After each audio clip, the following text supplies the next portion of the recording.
My fellow Americans, thank you for sharing your time with me tonight. The subject I want to discuss with you, peace and national security, is both timely and important. Timely because I've reached a decision which offers a new hope for our children in the 21st century, a decision I'll tell you about in a few minutes. And important because there's a very big decision that you must make for yourselves. This subject involves the most basic duty that any president and any people share, the duty to protect and strengthen the peace. At the beginning of this year, I submitted to the Congress a defense budget which reflects my best judgment of the best understanding of the experts and specialists who advise me about what we and our allies must do to protect our people in the years ahead. That budget is much more than a long list of numbers, but behind all the numbers lies America's ability to prevent the greatest of human tragedies and preserve our free way of life in a sometimes dangerous world. It is part of a careful long-term plan to make America strong again after too many years of neglect and mistakes.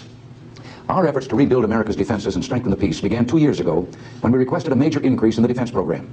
Since then, the amount of those increases we first proposed has been reduced by half through improvements in management and procurement and other savings. The budget request that is now before the Congress has been trimmed to the limits of safety. Further deep cuts cannot be made without seriously endangering the security of the nation. The choice is up to the men and women you've elected to the Congress, and that means the choice is up to you. Tonight, I want to explain to you what this defense debate is all about and why I'm convinced that the budget now before the Congress is necessary, responsible, and deserving of your support. And I want to offer hope for the future. But first, let me say what the defense debate is not about. It is not about spending arithmetic. I know that in the last few weeks you've been bombarded with numbers and percentages. Some say we need only a 5% increase in defense spending. A so-called alternate budget backed by liberals in the House of Representatives would lower the figure to 2 to 3%, cutting our defense spending by $163 billion over the next 5 years. The trouble with all these numbers is that they tell us little about the kind of defense program America needs, or the benefits in security and freedom that our defense effort buys for us. What seems to have been lost in all this debate is the simple truth of how a defense budget is arrived at. It isn't done by deciding to spend a certain number of dollars. Those loud voices that are occasionally heard charging that the government is trying to solve a security problem by throwing money at it are nothing more than noise based on ignorance. We start by considering what must be done to maintain peace and review all the possible threats against our security. Then, a strategy for strengthening peace and defending against those threats must be agreed upon. And finally, our defense establishment must be evaluated to see what is necessary to protect against any or all of the potential threats. The cost of achieving these ends is totaled up, and the result is the budget for national defense. There is no logical way that you can say, let's spend X billion dollars less. You can only say, which part of our defense measures do we believe we can do without and still have security against all contingencies? Anyone in the Congress who advocates a percentage or specific dollar cut in defense spending should be made to say what part of our defenses he would eliminate. And he should be candid enough to acknowledge that his cuts mean cutting our commitments to allies or inviting greater risk or both. The defense policy of the United States is based on a simple premise. The United States does not start fights. We will never be an aggressor. We maintain our strength in order to deter and defend against aggression, to preserve freedom and peace. Since the dawn of the atomic age, we've sought to reduce the risk of war by maintaining a strong deterrent and by seeking genuine arms control. Deterrence means simply this: making sure any adversary who thinks about attacking the United States or our allies or our vital interests concludes that the risks to him outweigh any potential gains. Once he understands that, he won't attack. We maintain the peace through our strength. Weakness only invites aggression. This strategy of deterrence has not changed. It still works. But what it takes to maintain deterrence has changed. It took one kind of military force to deter an attack when we had far more nuclear weapons than any other power. It takes another kind now that the Soviets, for example, have enough accurate and powerful nuclear weapons to destroy virtually all of our missiles on the ground. Now, this is not to say that the Soviet Union is planning to make war on us, nor do I believe a war is inevitable. Quite the contrary. But what must be recognized is that our security is based on being prepared to meet all threats. There was a time when we depended on coastal forts and artillery batteries because, with the weaponry of that day, any attack would have had to come by sea. Well, this is a different world, and our defenses must be based on recognition and awareness of the weaponry possessed by other nations in the nuclear age. We can't afford to believe that we will never be threatened. There have been 2 world wars in my lifetime. We didn't start them, and indeed did everything we could to avoid being drawn into them. But we were ill prepared for both. Had we been better prepared, peace might have been preserved. For 20 years, the Soviet Union has been accumulating enormous military might. They didn't stop when their forces exceeded all requirements of a legitimate defensive capability, and they haven't stopped now. During the past decade and a half, the Soviets have built up a massive arsenal of new strategic nuclear weapons, weapons that can strike directly at the United States. As an example, the United States introduced its last new intercontinental ballistic missile, the Minuteman III, in 1969, and we're now dismantling our even older Titan missiles. But what has the Soviet Union done in these intervening years? Well, since 1969, the Soviet Union has built 5 new classes of ICBMs and upgraded these 8 times. As a result, their missiles are much more powerful and accurate than they were several years ago, and they continue to develop more, while ours are increasingly obsolete. The same thing has happened in other areas. Over the same period, the Soviet Union built 4 new classes of submarine-launched ballistic missiles and over 60 new missile submarines. We built 2 new types of submarine missiles and actually withdrew 10 submarines from strategic missions. The Soviet Union built over 200 new backfire bombers, and their brand new Blackjack bomber is now under development. We haven't built a new long-range bomber since our B-52s were deployed about a quarter of a century ago, and we've already retired several hundred of those because of old age. Indeed, despite what many people think, our strategic forces only cost about 15% of the defense budget. Another example of what's happened.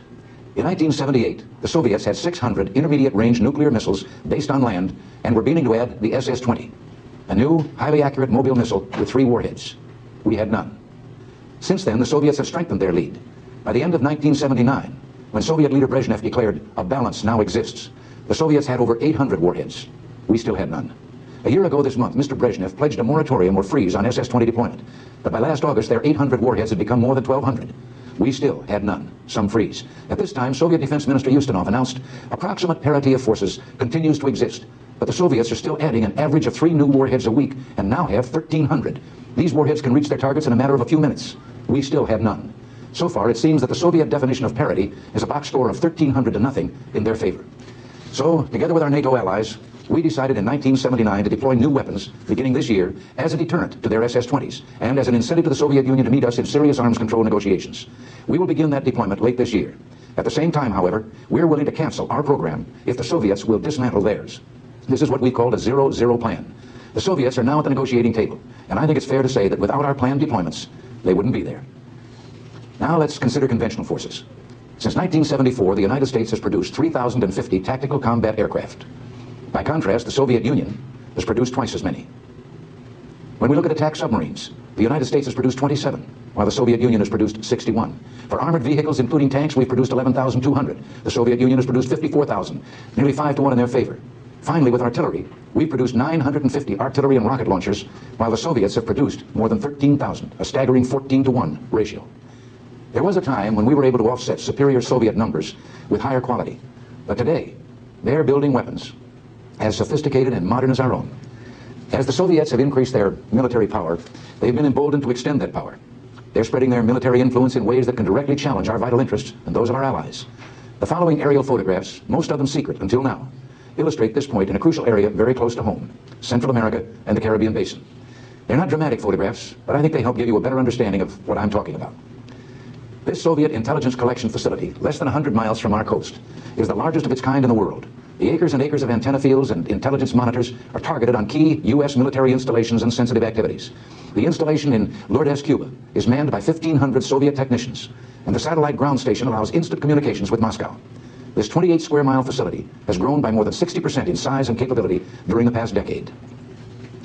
In western Cuba, we see this military airfield and its complement of modern Soviet-built MiG-23 aircraft.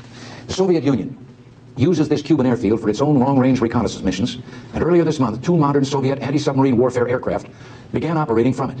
During the past 2 years, the level of Soviet arms exports to Cuba can only be compared to the levels reached during the Cuban Missile Crisis 20 years ago. This third photo, which is the only one in this series that has been previously made public, shows Soviet military hardware that has made its way to Central America. This airfield, with its Mi-8 helicopters, anti-aircraft guns, and protected fighter sites, is one of a number of military facilities in Nicaragua, which has received Soviet equipment funneled through Cuba and reflects the massive military buildup going on in that country. On the small island of Grenada, at the southern end of the Caribbean chain, the Cubans, with Soviet financing and backing, are in the process of building an airfield with a 10,000-foot runway. Grenada doesn't even have an air force. Who is it intended for? The Caribbean is a very important passageway for our international commerce and military lines of communication. More than half of all American oil imports now pass through the Caribbean. The rapid buildup of Grenada's military potential is unrelated to any conceivable threat to this island country of under 110,000 people, and totally at odds with the pattern of other eastern Caribbean states, most of which are unarmed. The Soviet-Cuban militarization of Grenada, in short, can only be seen as power projection into the region, and it is in this important economic and strategic area that we're trying to help the governments of El Salvador, Costa Rica, Honduras, and others in their struggles for democracy against guerrillas supported through Cuba and Nicaragua. These pictures only tell a small part of the story. I wish I could show you more without compromising our most sensitive intelligence sources and methods. But the Soviet Union is also supporting Cuban military forces in Angola and Ethiopia. They have bases in Ethiopia and South Yemen near the Persian Gulf oil fields. They've taken over the port that we built at Cam Ranh Bay in Vietnam. And now, for the first time in history, the Soviet Navy is a force to be reckoned with in the South Pacific. Some people may still ask, would the Soviets ever use their formidable military power? Well, again, can we afford to believe they won't? There is Afghanistan. And in Poland, the Soviets denied the will of the people and in so doing demonstrated to the world how their military power could also be used to intimidate. The final fact is that the Soviet Union is acquiring what can only be considered an offensive military force. They have continued to build far more intercontinental ballistic missiles than they could possibly need simply to deter an attack. Their conventional forces are trained and equipped not so much to defend against an attack as they are to permit sudden surprise offensives of their own. Our NATO allies have assumed a great defense burden, including the military draft in most countries. We're working with them and our other friends around the world to do more. Our defensive strategy means we need military forces that can move very quickly, forces that are trained and ready to respond to any emergency. Every item in our defense program, our ships, our tanks, our planes, our funds for training and spare parts, is intended for one all-important purpose: to keep the peace. Unfortunately, a decade of neglecting our military forces had called into question our ability to do that. When I took office in January 1981, I was appalled by what I found. American planes that couldn't fly and American ships that couldn't sail for lack of spare parts and trained personnel and insufficient fuel and ammunition for essential training. The inevitable result of all this was poor morale in our armed forces, difficulty in recruiting the brightest young Americans to wear the uniform, and difficulty in convincing our most experienced military personnel to stay on. There was a real question then about how well we could meet a crisis, and it was obvious that we had to begin a major modernization program to ensure we could deter aggression and preserve the peace in the years ahead. We had to move immediately to improve the basic readiness and staying power of our conventional forces so they could meet and therefore help deter a crisis. We had to make up for lost years of investment by moving forward with a long-term plan to prepare our forces to counter the military capabilities our adversaries were developing for the future. I know that all of you want peace, and so do I. I know, too, that many of you seriously believe that a nuclear freeze would further the cause of peace. But a freeze now would make us less, not more secure, and would raise, not reduce, the risks of war. It would be largely unverifiable and would seriously undercut our negotiations on arms reduction. It would reward the Soviets for their massive military buildup while preventing us from modernizing our aging and increasingly vulnerable forces. With their present margin of superiority, why should they agree to arms reductions knowing that we were prohibited from catching up? Believe me, it wasn't pleasant for someone who had come to Washington determined to reduce government spending. But we had to move forward with the task of repairing our defenses, or we would lose our ability to deter conflict now and in the future. We had to demonstrate to any adversary that aggression could not succeed, and that the only real solution was substantial, equitable, and effectively verifiable arms reduction, the kind we're working for right now in Geneva. Thanks to your strong support and bipartisan support from the Congress, we began to turn things around. Already we're seeing some very encouraging results. Quality recruitment and retention are up dramatically. More high school graduates are choosing military careers, and more experienced career personnel are choosing to stay. Our men and women in uniform at last are getting the tools and training they need to do their jobs. Ask around today, especially among our young people, and I think you'll find a whole new attitude towards serving their country. This reflects more than just better pay, equipment, and leadership. You, the American people, have sent a signal to these young people that it is once again an honor to wear the uniform. That's not something you measure in a budget, but it's a very real part of our nation's strength. It'll take us longer to build the kind of equipment we need to keep peace in the future, but we've made a good start. We haven't built a new long-range bomber for 21 years. Now we're building the B-1. We hadn't launched one new strategic submarine for 17 years. Now we're building one Trident submarine a year. Our land-based missiles are increasingly threatened by the many huge new Soviet ICBMs. We're determining how to solve that problem. At the same time, we're working in the START and INF negotiations with the goal of achieving deep reductions in the strategic and intermediate nuclear arsenals of both sides. We have also begun the long-needed modernization of our conventional forces. The Army is getting its first new tank in 20 years. The Air Force is modernizing. We're rebuilding our Navy, which shrank from about 1,000 ships in the late 1960s to 453 during the 1970s.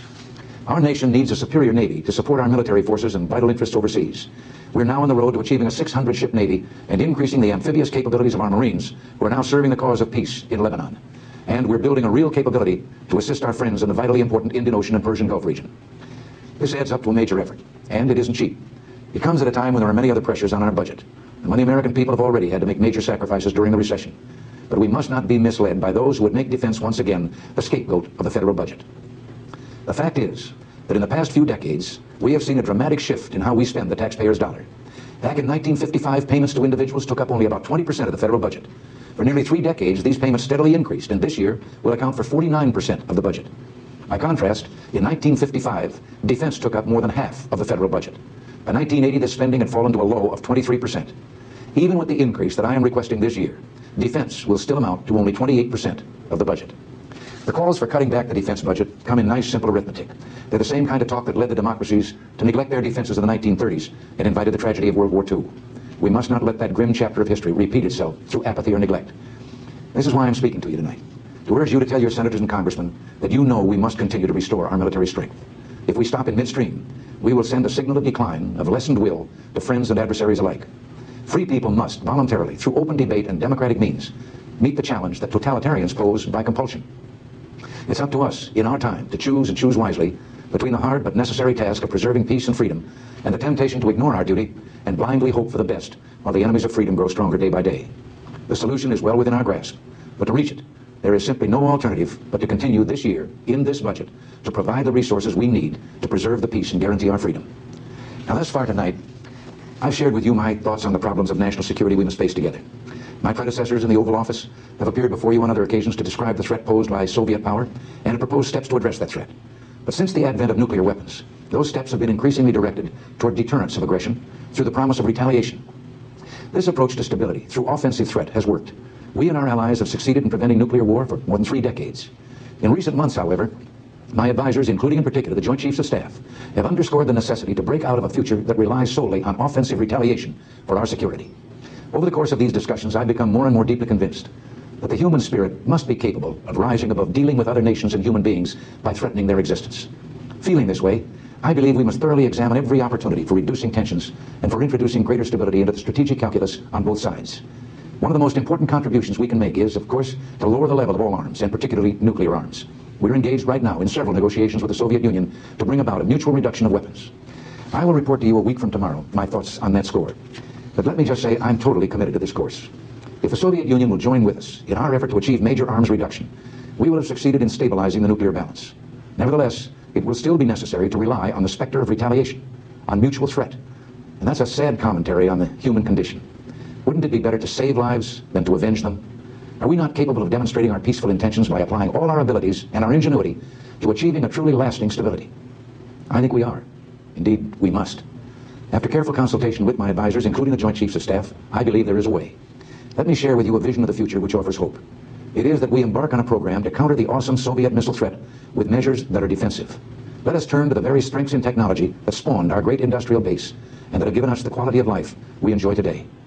What if free people could live secure in the knowledge that their security did not rest upon the threat of instant U.S. retaliation to deter a Soviet attack, that we could intercept and destroy strategic ballistic missiles before they reached our own soil or that of our allies? I know this is a formidable technical task, one that may not be accomplished before the end of the century. Yet current technology has attained a level of sophistication where it's reasonable for us to begin this effort. It will take years, probably decades of effort on many fronts. There will be failures and setbacks, just as there will be successes and breakthroughs. And as we proceed, we must remain constant in preserving the nuclear deterrent and maintaining a solid capability for flexible response. But isn't it worth every investment necessary to free the world from the threat of nuclear war? We know it is. In the meantime, we will continue to pursue real reductions in nuclear arms, negotiating from a position of strength that can be ensured only by modernizing our strategic forces. At the same time, we must take steps to reduce the risk of a conventional military conflict escalating to nuclear war by improving our non-nuclear capabilities. America does possess now the technologies to attain very significant improvements in the effectiveness of our conventional non-nuclear forces. Proceeding boldly with these new technologies, we can significantly reduce any incentive that the Soviet Union may have to threaten attack against the United States or its allies. As we pursue our goal of defensive technologies, we recognize that our allies rely upon our strategic offensive power to deter attacks against them. Their vital interests and ours are inextricably linked. Their safety and ours are one, and no change in technology can or will alter that reality. We must and shall continue to honor our commitments. I clearly recognize that defensive systems have limitations and raise certain problems and ambiguities. If paired with offensive systems, they can be viewed as fostering an aggressive policy, and no one wants that. But with these considerations firmly in mind, I call upon the scientific community in our country, those who gave us nuclear weapons, to turn their great talents now to the cause of mankind and world peace, to give us the means of rendering these nuclear weapons impotent and obsolete. Tonight, consistent with our obligations under the ABM Treaty and recognizing the need for closer consultation with our allies, I'm taking an important first step. I am directing a comprehensive and intensive effort to define a long-term research and development program to begin to achieve our ultimate goal of eliminating the threat posed by strategic nuclear missiles. This could pave the way for arms control measures to eliminate the weapons themselves. We seek neither military superiority nor political advantage. Our only purpose, one all people share, is to search for ways to reduce the danger of nuclear war. My fellow Americans, tonight we're launching an effort which holds the promise of changing the course of human history. There will be risks, and results take time, but I believe we can do it. As we cross this threshold, I ask for your prayers and your support. Thank you, good night, and God bless you.